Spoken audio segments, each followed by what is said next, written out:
Hey y'all. What it is? What's up? Okay, let's talk about when your relationship or your marriage is over because that other person has checked out. And all the conversation in the world that you are trying to have with them is bouncing off of deaf ears, especially in a marriage because you're tied in, you're locked in, you both promise till death do you part, and people are lying when they say that, okay? People love to lie, it's just their favorite thing. People know when they got on board with a marriage that this was supposed to be serious. This isn't to be taken lightly, but people don't take it seriously at all. They just don't. They consider, and I've said this time and time and time again, they consider a wedding a party. I'm the center of attention. I get to dress pretty. I get to have my friends and family here. I get to have cake. I get to dance, and it's a freaking party. They don't take it as a promise that you made to someone, that you lied your ass off. A lot of people have lied their ass off and said, "Until death do you part, and I will be with you forever."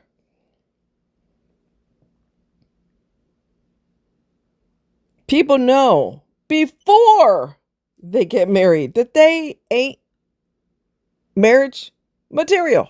They know that. They know damn well they're not faithful. They're not loyal. They get bored easily. 5 minutes after they met you, they'd rather you disappear.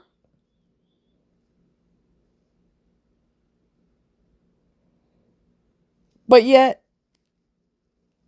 they want to have a party. You could have a party without marrying somebody. Let me deliver that news. You can have a party or a get together without lying to somebody and telling them that you're going to have their back through thick and thin.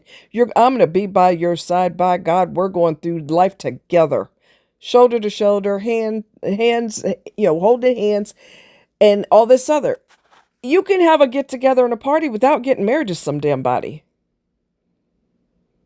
And when your partner has checked out, because they had no business getting married in the first place, let's just be honest. They had no business getting married, but they do it anyway. And they check out. You can have but so many conversations with them before all of your conversation, all your words are a waste. Because that person's they don't really care. They're involved with other people. Either they're emotionally involved with them or physically or both. That's a main reason why people check out.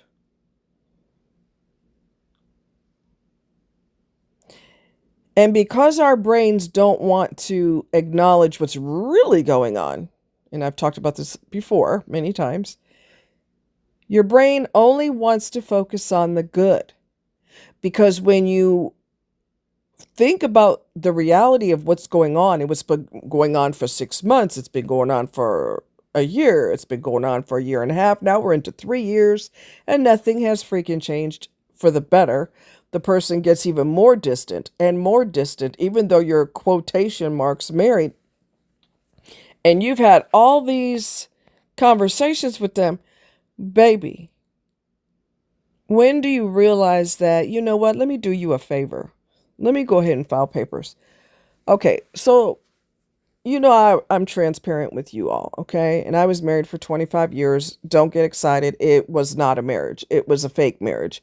It was real legally, but he was never marriage material. He is a narcissist. Narcissists do not ever, ever take their vows seriously. They don't. It's just a fun party with cake. That's all it is. They don't give a shit about vows. Okay, vows, cows. I mean, they don't give a damn about what stupid lie that came out of their mouth. Oh, do you promise to be with this person? I do. They're lying. Narcissists love banging people. They love it. They get bored. They got bored with you 30 seconds after meeting you. Okay? 30 seconds after meeting you, they were bored. They're children. And I had talked and talked and talked. And let me tell you what happened when I had these conversations with this fool right here, the one I was so-called married to at the time.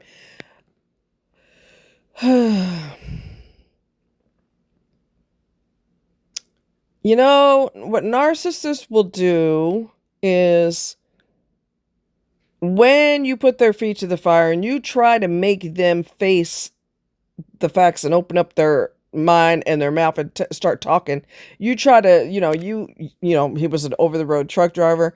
He stopped coming home.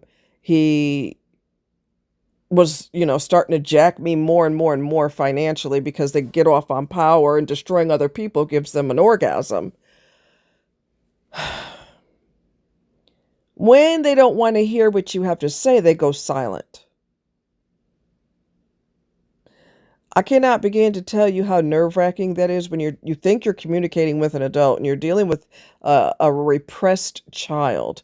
Narcissists are children. That is the reason why they have temper tantrums all the time. That is the reason they go silent and won't say anything. That is the reason why they're passive-aggressive, because they have arrested development. They are 30 or 40 or 50 or more chronologically, but they are still a child. So you may say something like, "Hey, you don't come home anymore. What's going on with you?" "Oh, I'm just working, A lot of people blame everything that they do on work. "I'm just so tired from work. I'm working and working and working." And when they get to the point where you getting too close to, you go emotional bullseye. What is going on with you? What you ask them, what's going on with you?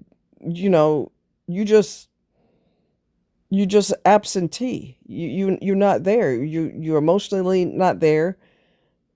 What's going on with you? This is what you're going to get. Hear that silence? That's what you're going to get. Unless they're prone to, I call them rage attacks, where they just start going off and screaming and yelling and acting like a child because they don't want to answer you directly, so they go off, hoping that you will back off. But a lot of times they go silent. And you'll address that too. "Well, why aren't you saying anything? Do you hear me talking to you?" And you're going to get more silence because they've checked out. And they don't want to tell you the truth because the truth is foreign to most people. They've checked out and they're blaming it on work. "And I'm so tired from work, and I'm working overtime, and I'm doing this and that and the other. And I had the problem with this load and a problem with that load." We ain't talking about that. We're talking about what's going on with you, that you are absentee. You are no longer present. You don't come home anymore. And let me tell you something. Let's just put the meat and taters on the table. I refuse to have the same conversation with your ass over and over and over again.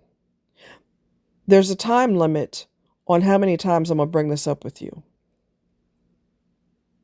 There's a time limit on me listening to the silence because you don't want to admit that you banging other people. You don't know what to say because you can't exactly tell your spouse the truth. You can't exactly come out and say, I'm a child. So I got a toy for Christmas and it was exciting for me for a week. And then after that, I lost interest and I wanted a new, bigger, more expensive toy. They can't tell you that. So they will sit in silence or they will rage. Or, "I don't know what you want me to say." It's not what that person wants you to say, dummy. It's what you should admit to. "I lost interest in you 5 minutes after I said I do. I'm 8 years old in my mind. I've got the mindset of an 8-year-old. I can't be a grown-up, even though I said grown-up things when we got married. Person can't tell you that. They can't admit that. They don't want to admit that to themselves. So, again, I'm going to be limited to how many conversations I have with you.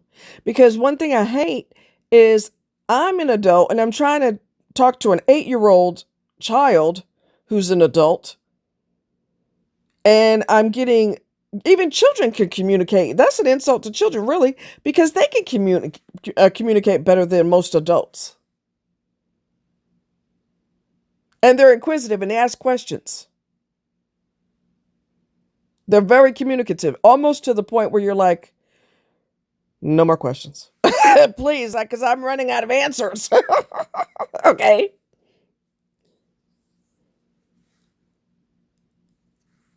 I am limited to how many times I'm going to have this conversation with you. And when I finally got tired of it, I'm a loner anyway, so it's easy and his ass was never around. So I would just immerse myself in things that I like to do, and I don't need him or anybody else to do it with me. I'm going to do it on my own. And you just become a single person in your marriage, and you do your life. You resort to what you did before you married this person. You were deep into single mode.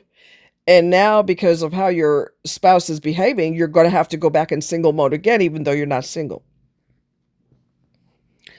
When I finally got tired of the bullshit, and it got to the point where he wouldn't come home, and then he used to come home for at least the holidays, and then he stopped doing that because his whores, they expect him to be there, okay, on the holiday. And depending on how new the piece of butt is, he's got to be with her for Christmas and Thanksgiving and New Year's or whatever the case may be. I'm limited to how many times I'm going to have this goddamn conversation with you. I'm limited.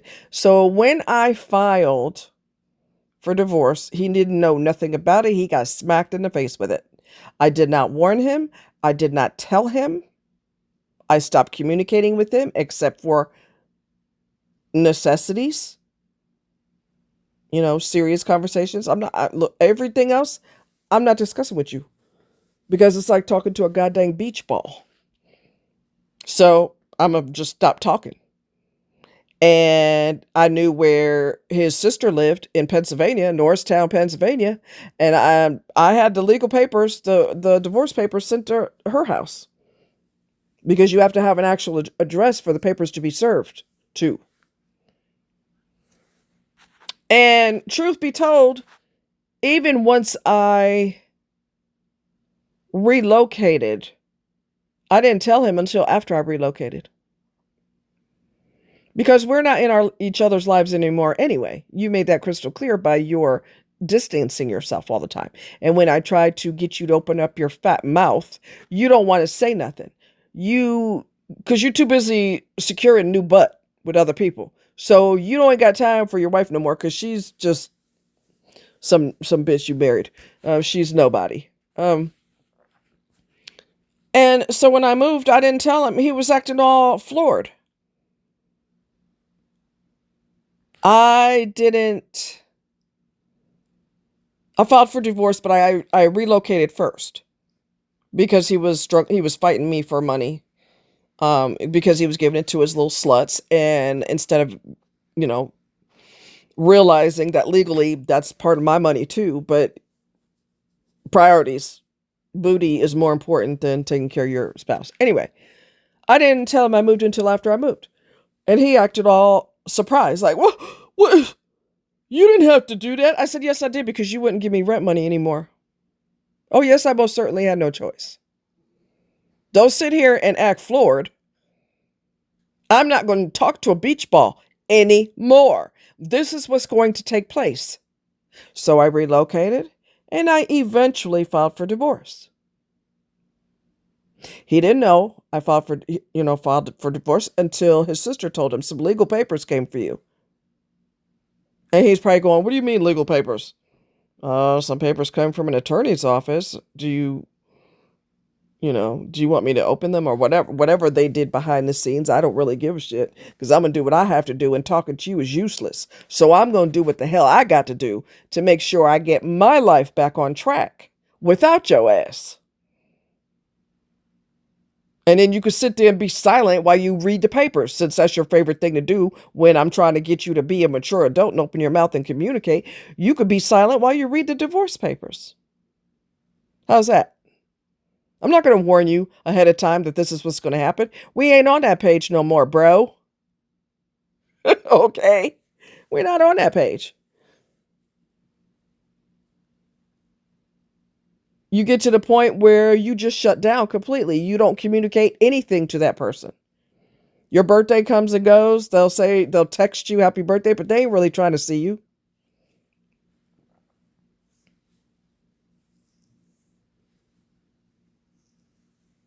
I am glad that I'm not a narcissist. I'm glad that I'm not desperate for sex. I'm glad that I don't get bored with people that I care about. I will probably never have another relationship again because people are shit. They're terrible quality, and I'm not going to go for a dollar store relationship because that's the only thing that's available nowadays because people don't have no fucking self-control. They can't keep their fucking clothes on. They can't stop getting high, getting drunk, getting laid. They can't stop getting. So you can get without me. You could get to getting. Get the hell out of here. I have self-control. I don't need to get drunk or high or screw everybody just because they said I'm pretty. Okay? Hey, how are you? With a big smile. The fuck out of my face. I already know what you want. You're not getting it, so don't waste your time. Don't waste my time. Okay? You don't want to get to know me. We're past those days. We're done with that.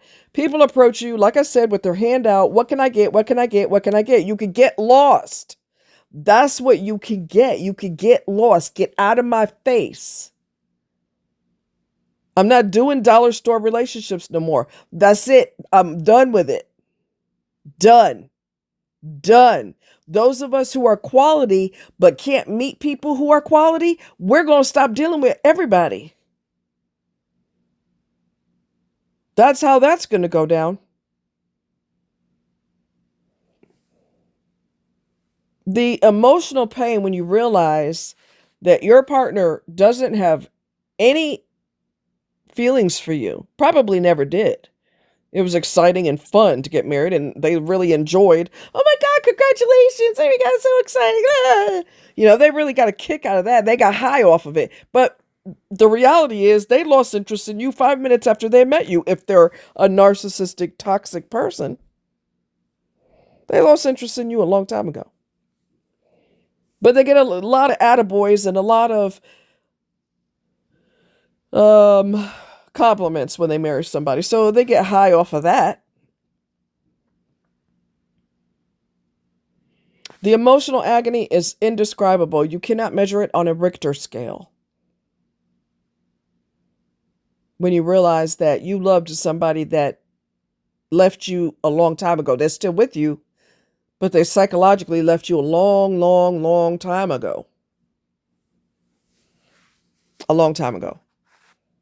But our brains don't want to acknowledge that. So you keep remembering the good times and focusing on the good times and hoping and wishing for the good times to come back. But because to realize what's really going on is crushing when you're not a cold-blooded, empty, dead corpse of a narcissist running around.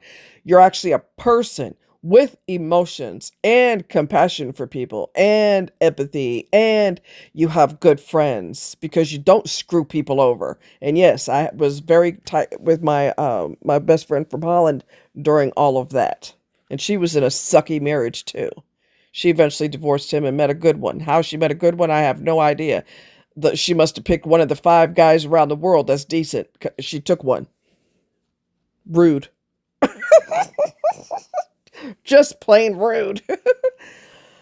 It's emotional agony, but you're not going to get them to love you. You're not going to get them to respect you. Once they've checked out, there's not a damn thing that you can do to get them checked back in. Once they leave you, that's it. That's it. Unless they're a mature adult and they became a workaholic. I'll give you that example. They became a workaholic, and the reason they checked out is because they're obsessed with work and it's like an addiction. And they realize that, oh shit, my spouse is devastated because I'm married to my work. And they change their ways and they say, babe, I'm so sorry. I didn't realize. I thought I was doing the best thing because I'm getting as much money as I could get. And I didn't realize that I was crushing you under the weight of all of that. And I'm sorry. And we're gonna have to reconnect. That's what a mature adult will do. That's what a mature adult will do. But if you're with a toxic ass narcissist, baby, they don't have the ability to have an adult normal conversation with you because their brain isn't normal. Their brain is broken. Their brain is broken. So you sitting here talking to them as if your words are the crazy glue to put the pieces in their head back together. And that cannot happen. That is impossible. Their brain is broken.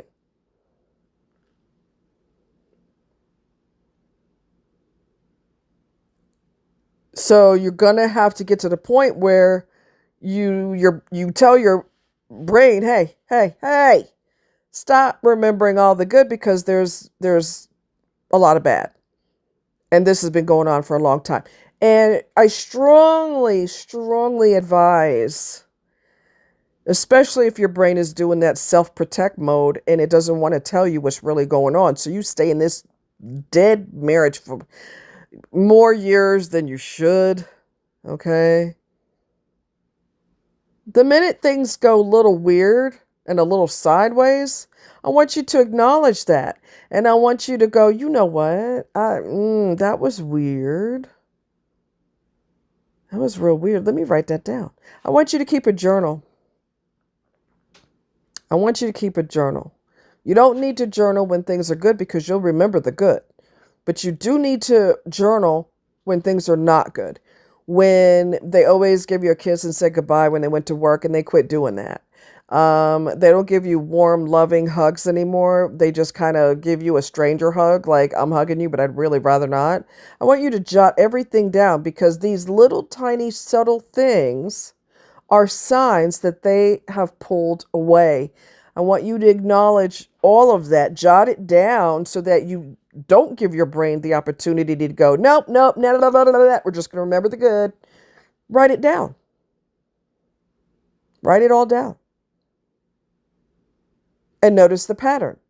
Put the dates, the year. This is when this started. And for your eyes only. Nobody else needs to read it or know about it. This is just strictly between you and the journal. You don't even have to share it with your spouse because you're trying to communicate with them and that's a waste of time. So you journal. Your journal will always be there for you and you'll always be there for it.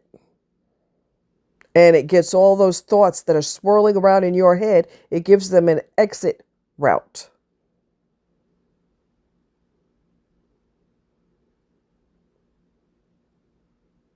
There is a video that I watched with Dr. John Deloney, and her husband was having an emotional affair with this woman at work.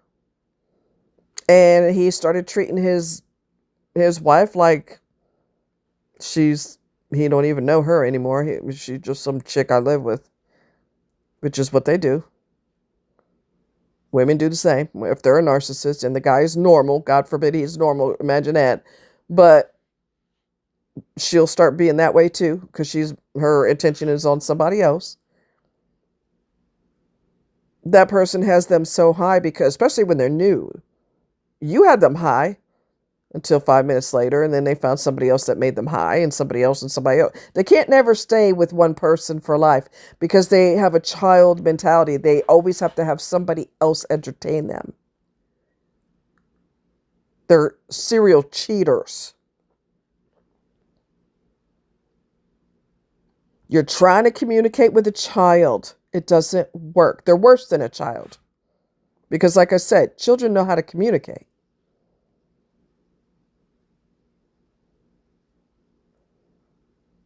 You cannot lay them enough or buy enough lingerie, if you're a woman, and do enough tricks to make this person come back to you. When they have pulled the plug out of the wall, there's no more electricity there. It's no longer connected to the source. The plug has been pulled. They're holding the cord. You can't plug it in on your own. And now your marriage is great, and you realize how much you love each other, and you have more passion than you ever had, and you hold hands, and people think you're just dating, and they don't know you've been married for double-digit years. That ain't going to happen. Once they pulled away from you, 9 times out of 10, that's how it's going to stay, and it's going to get worse. You don't have to do like you could do like I did. You don't have to tell them that you're filing papers. Blindside them. Because they blindsided you when they started pulling away from you, and they didn't give a care in the world about how you'd feel about it. Do what you got to do, boo. Get you another place. Tell them after the fact, oh, by the way, I don't live there no more. Just thought I'd let you know. And the house has been sold. Or whatever the case is. You left, and now you're over here living here and this. And they have the nerve, the audacity to act like they're blown away. What? Don't you even act like you're shocked. You know damn well that you pulled away how many years ago? Don't you dare. But when people have been getting their way, they get overly confident. And they think they'll always get their way. I get to come home to you, and I get to cheat behind your back. And I get to not come home anymore. Or I come home when I feel like it. And when you try to communicate with me, I'm just going to act like a dumbass, like I don't know how to talk. I'll sit here and do silence. Or I'll get mad because I don't appreciate you holding my feet to the fire. So when they're getting used to being horrible and the rug is being pulled under their feet, yes, they get shocked. Because you're supposed to sit there and just keep putting up with it like you've been doing. So then they get floored, like, wait, what? Huh? Mm-hmm. This is what I've decided to do, and that's it. And the papers will be coming to your mom's house or whoever's house. Don't sit here and act stunned because you wanted your cake and eat it too. And now the cake has been snatched. What did you think was going to eventually happen? What did you think was going to happen? Eventually, this is all going to stop. And don't do like me. Don't wait 25 years, baby. Please. And don't marry somebody who's doing this before you get married. Because guess what? Honey bunches of oats. Guess what? Some people act like a horse's ass once they put a ring on your finger and we're engaged. Now I could just act straight up stupid. All the way stupid, because you agreed to marry me. So I'm in the clear. I could do whatever the hell I want to do.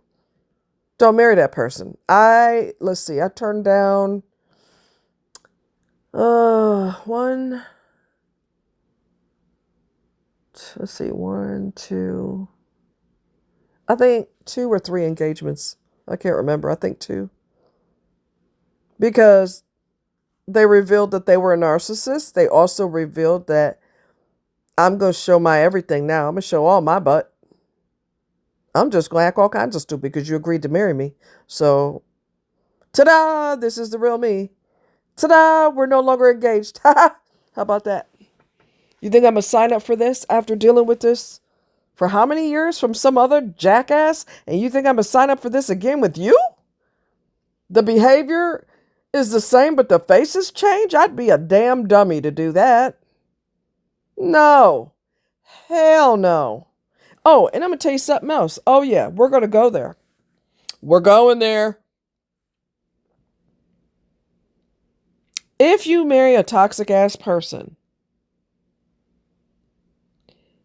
And you agreed, y'all had marriages before with other people, and you agreed when you got married, we're not going through a divorce. We're going to actually, do what we can to have a partnership this time. If that person is a toxic ass narcissist or evil ass, when you renege on that and you start pulling away from them, or you get angry and you say, I don't have to stay married to your ass, they have the audacity again to act shocked. We agreed we wouldn't talk about that word divorce. We agreed. Right, we did. We sure did. But every contract has a clause. Every contract has fine print. Don't think that because we agreed, and yes, me and Dummy agreed that we wouldn't go through a divorce. Don't think that, oh, wow, this is a green light. I can have orgies right in front of my wife because we agreed, hey, we agreed we wouldn't get divorced, right? So it's on, baby.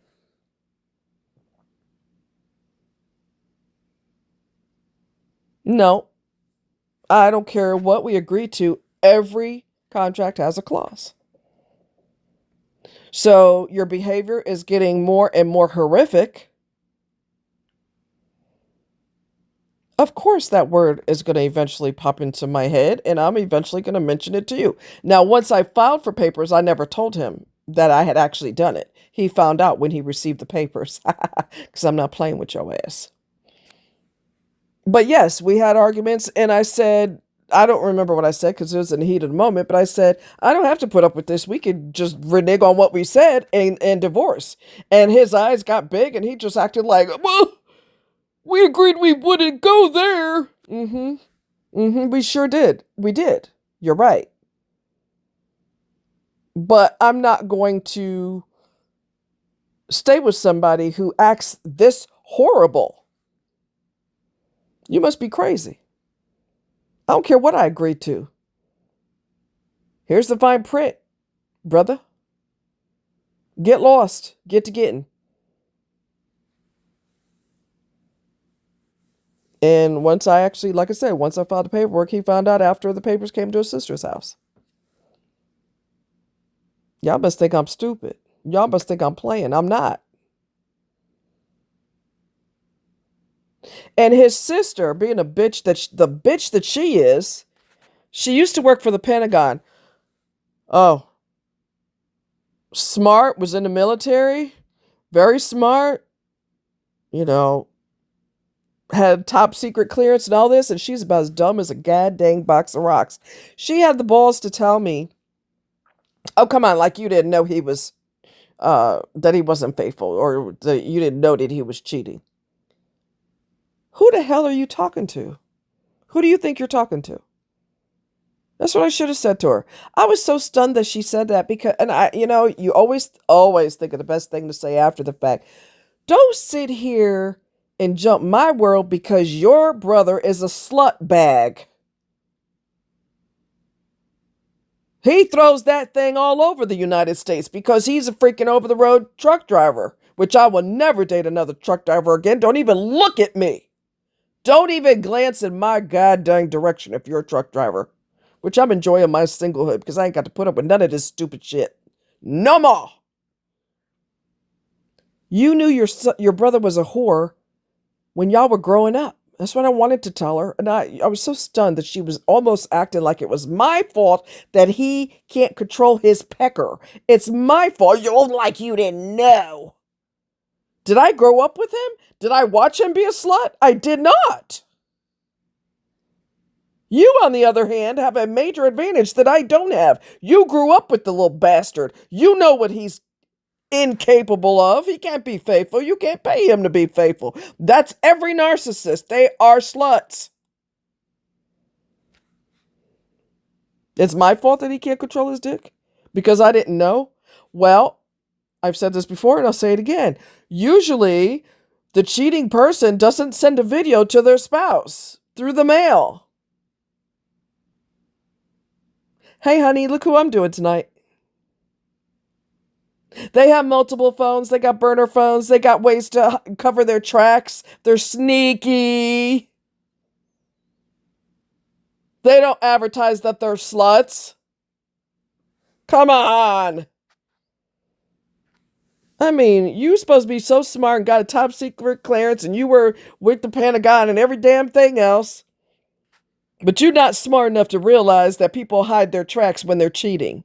You don't realize that? Maybe the military should have taught you that. Because you're not too fucking smart. You know what? A person who's educated and dumb is worse than somebody who's not educated. All right? I mean, come on. You are educated and dumb as a box of rocks. But she got divorced too, and she's still besties with her ex-husband. I mean, she's not too bright. Something ain't right with her fucking ass either. She might be a narcissist too. I don't know. It's very common for it to run in families. Very common. So it wouldn't surprise me. She got a lot of anger. She's the golden child. And she's the most angry person I've ever known. So dark, negative, gloomy. Always got something evil to say. She just pissed off. And you know what? That's taking a toll on her health. Her whole body is falling apart because she's a negative bitch. Always got something mean to say or negative to say. What in the hell did your husband see that was so great in you? Because you're not really the nicest person in the world. You and your brother got issues. Anyway, she ain't been remarried and she'll never be remarried because men are smart. They run away. But anyway, you can blindside them. You don't have to tell them that you're getting a divorce. You don't have to tell them that you relocated till after the fact because guess what? They stopped being your partner a long time ago. So when you stop being partners, I don't have to share nothing with you until after the fact. And if you want to pop off and get super hateful, you could ask my lawyer. You could talk to my lawyer about whatever you got a question about because I'm just deal with you as little as possible. As little as possible. I think, let me see. Back in the day, this person, that's 1, 2. Like I said, I can't remember how many engagements I called off. It was either 2 or 3. I think it was 2, but I can't remember because there was a guy I was engaged to a long time ago, and he's a narcissist, and I wasn't gonna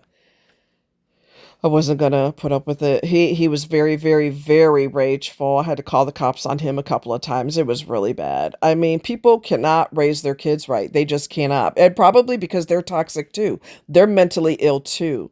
So they shouldn't be having kids in the first place because you ain't right in the head and you got the nerve to reproduce. And then your kids act just like you. And then you have multiple generations of mentally ill people.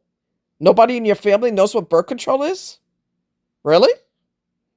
Having kids is a very arrogant thing because you assume that you're so fucking awesome that you should repeat. You should have little mini-me's. Don't get me started on that topic. Do not get me started on that topic. Very arrogant to assume that you have the right to have kids when you know you're not even equipped to have them and raise them. You weren't even raised right. And don't even get me going. But anyway, keep a journal. Write everything down. Once you make up your mind, you come out of denial. Completely out of denial. You know what you got to do. You got to get you a divorce attorney and figure out what you going to do. And don't let them talk you out of it. Because we're done talking. I've tried to talk to you for how many years now? And now all of a sudden I don't want a divorce. No, you want to stay married on paper, but you want the freedom to continue to be single and do whatever the hell you want to do when you want to do it. Let me help you make that easier. I will cut strings and you could do what you want with whoever. Like you've been doing behind my back. Let's do that. Anyway, love you guys. Bye.